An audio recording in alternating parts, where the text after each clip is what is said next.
CH27 How dare you jelly? I love you so much. Miss you my love. इतना कह सारा प्यार से 10-12 किसेस देते हुए कॉल रखते हुए बाहर चली गई। अब आगे USA, वॉशिंगटन डीसी। विहान अपने जेट से उतरते हुए जॉय से बोला, inform that loser Lucifer that panther is arrived. Joy message send करते हुए बोला, बॉस वो मिस्टर पार्क, नरुत, एलेक्स और जुनत सर को कल जेजू आइलैंड भेज रहे हैं। विहान टेढ़ा मुस्कुराते हुए सामने खड़े अमेरिका के बड़े बिजनेसमैन से हाथ मिलाते हुए उस बुगाटी कार से निकल जाता है। बहुत सी फीमेल बॉडीगार्ड विहान के एक झलक पाने के लिए वहां मौजूद रहना चाहती थी, मगर उन्हें अपनी जान बहुत ज्यादा प्यारी थी। विहान को औरतें अपने आसपास भी पसंद नहीं। उसका मानना था वो सिर्फ अपनी ब्लूबेरी का है। उसे देखने का, बाहों में भरने का, प्यार करने का हक सिर्फ उसकी ब्लूबेरी का है।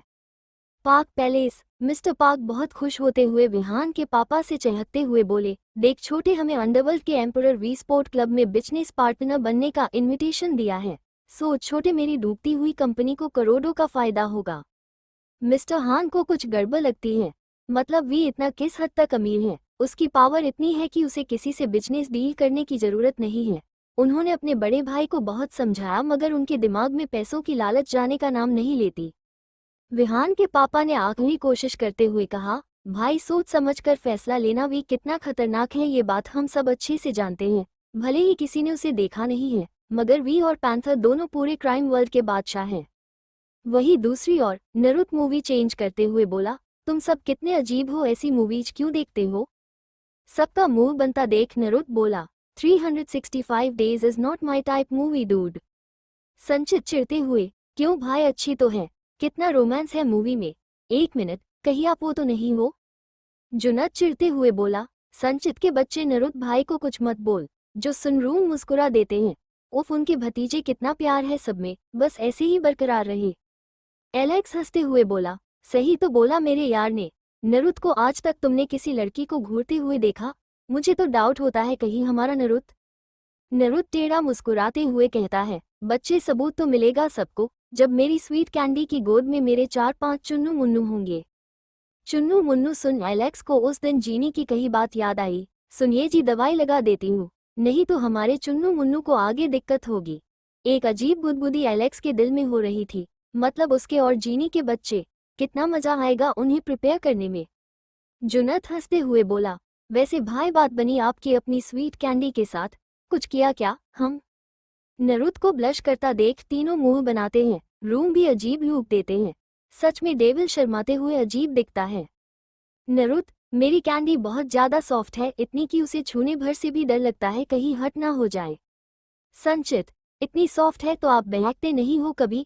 आपका दिल नहीं करता कभी कुछ कुछ करने का? नरुत, करता है छोटे, बहुत मन करता है, बस उसे दर्द ना पहुंचा दूं, ये सोचकर दिल गवाही नहीं देता वो सब सोचने के लिए। और प्यार मुकम्मल करने के लिए जिस्मानी रिश्ते उतने जरूरी नहीं होते। अजीब बात है। वैसे लास्ट टाइम कब मन किया था आपका? संचित को नॉटी होता देख एलेक्स चिढ़ गया।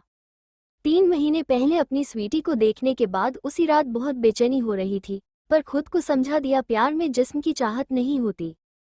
एलेक्स, जुनत और संचित सर खुजाते हुए रूम को देखते हैं। जो समझ रूम बोले, चाचू हूँ तुम्हारा दोस्त नहीं यार। सबको खुद को इतना शिद्दत से घूरता देख रूम बोले, मेरी अयुमी का कॉलेज में दूसरा दिन होगा, उसे परेशान करने के लिए स्टूडेंट्स ने बॉयज वॉशरूम के बाहर गर्ल वॉशरूम का बोर्ड लगाया था। फ्लैशबैक स्पोर्ट क्लास खत्म होते ही अयुमी बोर्ड देखते हुए बॉयज वॉशरूम में चली गई, जहां रूम अपने कपड़े बदल रहा था फुटबॉल मैच के लिए। उफ, ये टी शर्ट कितना टाइट है। किसी की मीठी आवाज सुन रूम टॉवल लपेटकर बाहर आते हुए अयुमी को देखता है, जो सिर्फ एक स्पोर्ट वेयर में थी। उसकी परफेक्ट शेप बॉडी देख रूम ने उसके दोनों जिस्म को जकड़ते हुए कहा, यू आर परफेक्ट बेबी। अयुमी सिसकते हुए बोली, हाँ हमें दर्द हो रहा है। अयुमी की बात सुन रूम तिरछा मुस्कुराते हुए बोला, कहाँ दर्द हो रहा है बेबी? अयुमी कुछ नहीं कहती, जो देख रूम बेहद जोर से दबाव बनाता है तो अयुमी रोते हुए बोली, प्लीज मैजेस्टी छोड़ दीजिए ना। ऑफ कोर्स रूम के पिता का कॉलेज था, उन तीनों हैवानों को मैजेस्टी बुलाते थे सब, फियरफुल। जो सुन रूम तिरछा मुस्कुराते हुए उसे अनड्रेस होने को कहते हुए अपनी हालत देख अयुमी को एक वॉशरूम में ले जाते हुए दरवाजा बंद करते हुए अयुमी के गुलाबी बदन को देखते हुए पागल हो चुका था। आधे घंटे बाद अयुमी अपनी टी शर्ट पहन रोते हुए वॉशरूम से भाग गई, जो देख रूम अपने हाथ से हिलाते हुए टेढ़ा मुकुराते हुए अपनी की हुई हरकत याद करके बोला, Why did I do that myself? I could use her too. But instead of that I preferred my poor Handy. AAISH. मतलब आप तो बहुत पहुंची हुई चीज निकले चाचू। संचित की बात से अग्री होते हुए सब जुनत को देखते हैं। उनकी बात समझते हुए जुनत बोला, ऐसी कोई लड़की पैदा नहीं हुई जो जुनत रायजादा के ख्यालों में अपनी जगह बना सके। मेरे दिमाग के साथ खेल जाए इतनी किसी औरत के बस की बात नहीं है। चलो अब तुम दोनों बताओ। संचित और एलेक्स जो सवाल सुनते ही जीनी की याद में पहुंच चुके थे, दोनों एक साथ बोले, कल।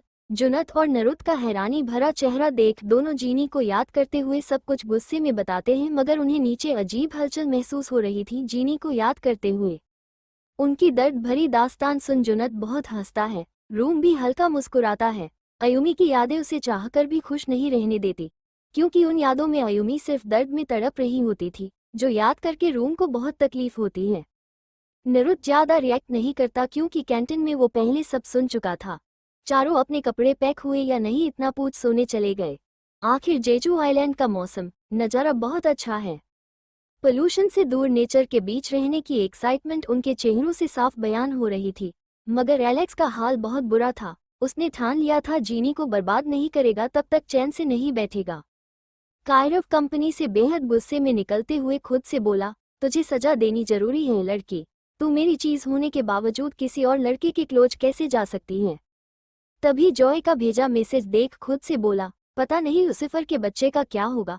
उसकी वो डरावनी मुस्कान साफ बयान कर रही थी, जैसे लूसिफर की शामत आने वाली हो। अपने फोन में सारा और हारू की फोटो देख कायरव कार की स्पीड बेहद बढ़ा चुका था। जेली, आज की पनिशमेंट तू कभी नहीं भूलेगी। You have to pay for this. I don't want to hurt your smooth body, but you are provoking me. सारा का घर बोनफायर के आसपास बैठ जीनी के कारनामे सुन सब हंसते हुए सारा के हाथ से बनी रामन एंजॉय कर रहे थे। एलेक्स को तोड़ना, संचित की फोटो अपलोड करके कॉलेज में उसे परेशान करना, फिर एलेक्स को परेशान करते हुए लात मारना, ये सब बताते हुए जीनी बहुत खुश थी। सारा बड़ी बड़ी आंखें करते हुए बोली, दिदू आप बहुत डेंजर हो, बेचारे दोनों भैया। जीनी, कोई बेचारा नहीं है वो एलेक्स रायजादा, मुझे अपने साथ होटल पर इनवाइट कर रहा था।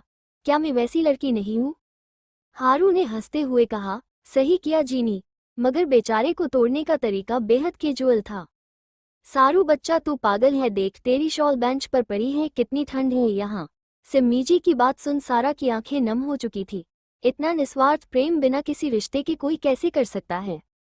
अपने खुले कंधे पर हारू के हाथ देख सारा मुस्कुराते हुए पीछे मुड़ती है तो हारू उसे शॉल ओढ़ते हुए उसके कंधे पर सिर रखते हुए सुकून महसूस करता है। पिछले 3 सालों से हारू उनसे दूर था, उसकी हरकत किसी को बुरी नहीं लगती, मगर जीनी के चालू दिमाग को हारू के ऊपर थोड़ा थोड़ा शक होने लगा था। वही कायरव अपनी कार थोड़ी दूरी पर पार्क करके सारा के कंधे पर हारू का सिर देख बौखला चुका था। उसके हाथों की उभरी हुई हरी नसें, गुस्से में लाल जलती आंखें इस बात का सबूत थी कि सारा को बहुत तकलीफ मिलने वाली है। कायरव तो पिछले 10 मिनट से वहां खड़े होकर अच्छे मौके का इंतजार कर रहा था ताकि वो सारा को दबोच सके। ये मिलिट्री एरिया है, इसलिए कायरव कोई बखेड़ा खड़ा नहीं करना चाहता था। पहले ही मिस्टर पार्क ने मिलिट्री से पंगे लिए थे। कायरव किसी से डरता नहीं है, मगर इस बात की भनक उसके घटिया बाप को लगेगी तो वो जरूर कायरव की कमजोरी कह लो या जरूरत सारा को टारगेट जरूर करेगा। सारा को घर में जाता देख कायरव पीछे के रास्ते घर में घुस एक हाथ से सारा का मुंह दबाते हुए उसके रूम में ले गया। इससे पहले भी कायरव सारा के रूम में घुसकर बदतमीजी कर चुका था, इसलिए उसे पता था सारा का रूम कौन सा है। सारा को झटपटाते देख कायरव डेंजर आवाज में बोला, डोंट यू डेयर जेली, और चिल्लाने का इतना ही शौक है तो तेरी चीखें सब सुनेंगे, मगर अफसोस तुझे बचा नहीं पाएंगे। कायरव की बात सुन सारा ने झटपटाना बिल्कुल बंद कर दिया। उसने हिम्मत तक नहीं कि कायरव से कुछ पूछने की। कमरे में दाखिल होते हुए कायरव सारा को छोड़ देता है। बड़ी मुश्किल से गिरने से बचते हुए वो कायरव को देखती है, जो दरवाजा बंद करते हुए गुस्से में उसकी ओर बढ़ते हुए बोला, मना किया था ना किसी लड़के के करीब मत जाना। How dare you Jelly, why did you disobey me. सारा अपने आंसू पोंछ पीछे जाते हुए बोली, सर हम वो। कायरव अपनी शर्ट की बटन खोलते हुए दांत पीस कर बोला, मुंह में दही जम गया है जेली। कायरव की लाल आंखें, गुस्से भरा चेहरा, शर्ट से झांक रहे 8 पैक एब्स देख सारा रोते हुए कुछ बोलने वाली थी, तभी कायरव उसका गला दबाते हुए बोला, गलती कर दी जेली तूने, तुझे मना किया था ना किसी गैर मर्द के करीब मत जाना। चल तुझे सजा दे दी जाए जेली, ये दर्द तुझे हमेशा याद दिलाएगा कि हमेशा दूसरे आदमियों से दूर रहना है। सारा को सांस लेने में दिक्कत होता देख उसे बेड पर फेंकते हुए कायरव रूम की लाइट ऑफ करता है। कायरव को शर्ट निकालते हुए अपने पास आता देख वो काली रात सारा की आंखों के सामने किसी रिपीट टेलीकास्ट की तरह घूम रही थी। कायरव की हैवानियत, उसकी मजबूत पकड़ जो सारा के नाजुक छोटे छोटे बदन पर कायम थी, कायरव की बेहद फास्ट मूवमेंट, वो सब याद कर सारा कांप उठी। सारा को बेड पर पीछे खिसकता देख उसके पैर खींचते हुए कायरव दहाड़ा, हिम्मत भी मत करना मुझसे दूर जाने की, वरना चलने लायक नहीं छोड़ूंगा, तेरे पैर काट दूंगा। फिर सारा को देख गुस्से सोने का इशारा करता है। सारा बिना कोई बहस किए लेट गई। उसे कायरव के गुस्से से बहुत डर लगता था। उस रात के जैसा दर्द वो दोबारा सहना नहीं चाहती थी। बड़ी मुश्किल से सारा कायरव को देखती है, मगर उसकी इतनी स्ट्रॉन्ग बॉडी देखकर करवट लेते हुए खिड़की की ओर चेहरा करती है।